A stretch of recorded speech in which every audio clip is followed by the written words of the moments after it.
Okay, everyone, settle down now so we can get started with this Career Day session. You're here because you chose to hear more about becoming a skilled trades worker and apprenticeships.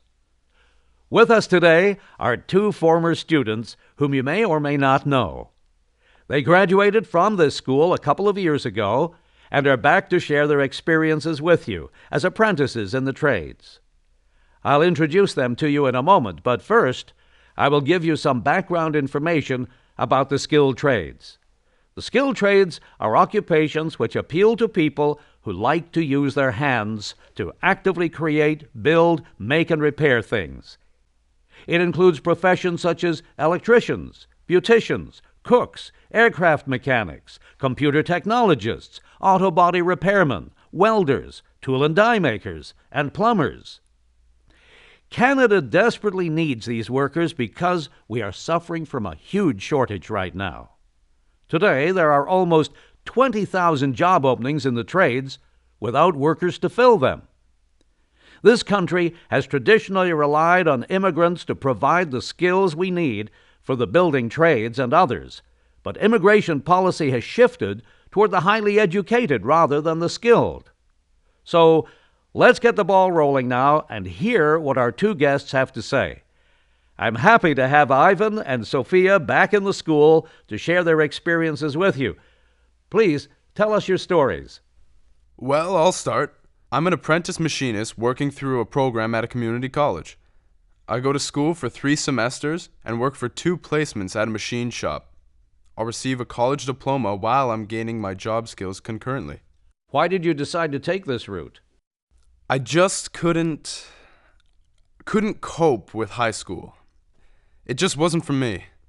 I couldn't sit in class trying to learn literature, math, or history that I didn't care anything about at all. I started skipping classes. I failed most of my first high school year and was getting into big trouble. What happened? The guidance counselor recognized my problems and got me into a new program designed for kids like me. It fit me to a T and saved me from dropping out, which would have meant facing a future of low-paying jobs and poverty or deeper trouble. Let's bring Sophia into the conversation to hear her story. I'm an apprentice welder and I love it. I've always been artistic and creative and absolutely must work with my hands. I knew that I could never work in an office or sit at a computer all day. I was like Ivan and was on track to quit school.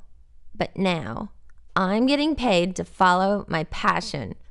I go to work every day with a smile on my face, and at the age of 19, I just bought my own car.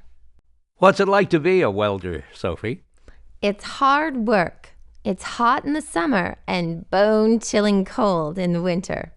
I work with a great crew who teach me facets of the job constantly and who are very supportive. Yeah, that's one aspect I think is an advantage for me too. The guys I work with are getting older and aren't quite as nimble as they used to be, so they rely on me to do a lot of the bending and stretching. However, in return they give me lots of praise and tell me what a great job I'm doing.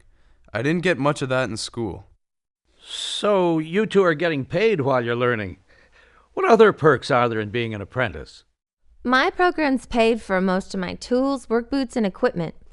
It feels good to be supported by a government program that's opening people's eyes to choices and is building pride in the trades. My parents are both university educated and always expected me to go to university. They never dreamed of me working with my hands. That's one of the dilemmas in Canada. The university education has been the goal for so many, while there's been no prestige in being a tradesperson. There's a shift happening now. As the baby boomer electricians, plumbers, and machinists begin to retire, plus there can be big money in these jobs. Canada needs our skills, so both federal and provincial governments are instituting a wide variety of programs to stimulate interest in the trades. I know I am a very smart person who will do very well in this trade that I have chosen. I intend to have my own shop one day and be an independent small business owner. Oh, me too. Plus, I fully intend to expand my artistic side by creating art with my welding skills. You will see my creations in galleries someday. So, to conclude this session, I think our speakers have spoken highly about apprenticeship programs and given us a clearer picture of why the trades are something to look into. Give it some thought if you know that university is not for you. You can pick up an informational brochure which tells more about the trades on the desk as you leave. Thank you, Ivan and Sophia, for coming in this morning to share your excitement about your career choices. Oh, Oh, thank you're you. welcome. Good luck to you both.